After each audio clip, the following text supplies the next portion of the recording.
नमस्कार दोस्तों, जय हिंद, जय भारत। दोस्तों, आज हम इस वीडियो में जानेंगे शिक्षित बेरोजगारी भारत के लिए एक विशेष समस्या क्यों है। दोस्तों, आपने देखा होगा हमारे भारत में कई सारे युवक शिक्षित तो हैं परंतु बेरोजगारी की कगार पर खड़े हुए हैं। वो सोचते हैं कि हमने पढ़ लिख कर ऐसा क्या पाया इस देश में, ठीक है ना। तो आज हम इसी टॉपिक पर चर्चा करेंगे। इससे संबंधित प्रश्न मध्य प्रदेश की बोर्ड व लोकल परीक्षाओं में पूछे जाते हैं। तो हम देखते हैं शिक्षित बेरोजगारी अर्थात एजुकेशन अनएम्प्लॉयमेंट। तो हम देखते हैं इस पर टिप्पणी। शिक्षित लोगों में बेरोजगारी हमारे भारत के लिए एक बड़ी चुनौती है। यानी कि शिक्षित लोगों में जो बेरोजगारी सुरसा की तरह मुंह फैलाकर खड़ी हुई है, ये हमारे भारत के लिए एक बड़ी ही चुनौती है। लाखों शिक्षित लोग बेरोजगार हैं देश में, ठीक है ना। चाहे वो कोई से भी धर्म से संबंधित हो, चाहे वो कोई सी भी जाति से संबंधित हो, समझे। तो आप क्यों धर्म और जाति के पीछे लड़ रहे हो भैया, नौकरी के पीछे लड़ो ना सरकारों से। मैट्रिक, स्नातक और स्नातकोत्तर डिग्रीधारी, ठीक है ना, यानी कि एमए, बीए और 10वीं 12वीं डिग्रीधारी वाले अनेक युवक रोजगार पाने में असमर्थ हैं। ट्रेनों में देखा होगा कैसी लदालूम हो जाती है बेरोजगारों की। कभी कोई पेपर देने एक पद निकलता है, उसमें 1000 व्यक्ति फार्म डालते हैं, ठीक है ना। और ट्रेनें लबालब जाती हैं, उसमें कोई मर जाए तो सरकार की रोटी सिक जाती है उस पर। एक अध्ययन में यह बात सामने आई है कि मैट्रिक की तुलना में स्नातक और स्नातकोत्तर युवकों में बेरोजगारी अधिक तेजी से बढ़ी है। क्यों दोस्तों?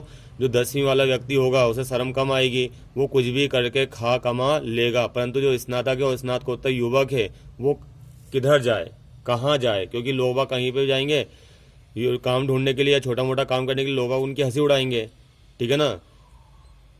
तो युवकों में बेरोजगारी अधिक तेजी से बढ़ी है। अधिकांश शिक्षित बेरोजगारी शिक्षित मानव शक्ति के विनाश को प्रदर्शित करता है। यानी कि अधिकांश शिक्षित बेरोजगारी शिक्षित मानव शक्ति के विनाश को प्रदर्शित करता है, समझे। बेरोजगारी सदैव बुरी है, किंतु यह हमारी शिक्षित युवाओं की स्थिति में एक अभिशाप है, समझे।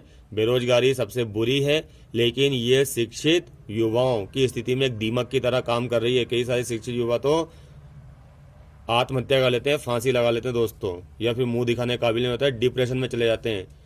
हम अपने कुशल दिमाग का उपयोग करने योग्य नहीं होते हैं, क्योंकि हमारे बच्चों को तकनीकी शिक्षा का ज्ञान ही नहीं होता है, इल्म ही नहीं होता है, दी नहीं जाती है स्कूलों में। बस वही एक सामाजिक विज्ञान होता है, एक साइंस होता है, एक गणित होता है, यही चलता रहता है। बस जो तकनीकी शिक्षा है, ठीक है ना, उससे तो हम क्या कर लेते हैं, मुंह फेर लेते हैं। एक और तकनीकी अर्हता प्राप्त लोगों में बेरोजगारी व्याप्त है, ठीक है ना। अगर मान लो हम अपने कुशल दिमाग का उपयोग करने में योग्य नहीं होते, एक और तकनीकी अर्हता प्राप्त लोगों में बेरोजगारी। अब मान लो हमने तकनीकी शिक्षा दे दी, जैसे IITI करवा दिया हमने बच्चों को, या फिर पॉलिटेक्निक करवा दिया, या फिर इंजीनियर करवा दिया। वो भी डिग्री लेकर दर दर घूमते रहते हैं, क्योंकि कंपनियों में भी मारामारी चलती है। जबकि दूसरी ओर आर्थिक समृद्धि के लिए जरूरी तकनीकी कौशल की कमी है, ठीक है ना। हमारे स्कूलों में तकनीकी कौशल नहीं है। अगर तकनीकी कौशल उन्हें सिखा भी दिया जाता है तो भी वो बेरोजगार घूमते रहते हैं।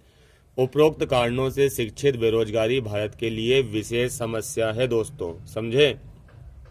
और हमारे देश के जो माँ बाप है, अगर बच्चे ने बोला पापा मैं गर्मी के दिनों में मोटरसाइकिल सुधारने के काम पे चला जाऊँ क्या, मोटरसाइकिल जो सुधारने वाली दुकान है, तो पापा क्या करेंगे, बच्चे को पकड़ के धो देंगे उसको।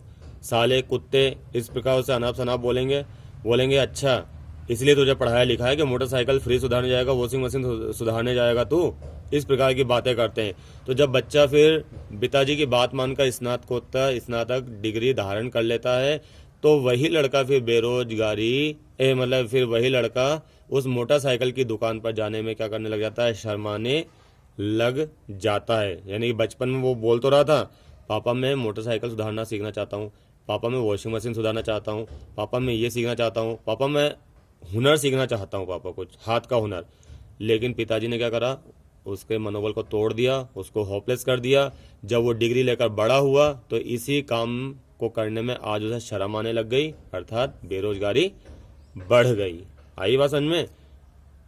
उम्मीद है दोस्तों आज का वीडियो को पसंद आया होगा, समझ भी आया होगा। और दोस्तों एक बात और यहाँ पर ये भी है, जैसे कोई बच्चा है वो अपने पापा से बोलता है, पापा मुझे सांप पकड़ना है। तो उसको जाति के अनुसार बोलेंगे, अरे सपेरे, कालबेलिए, पापा मुझे बकरा पालना है, अरे खटीक, इस प्रकार की बातें करते नहीं, जाति को भी बेरोजगार से जोड़ देते हैं वो, ठीक है ना।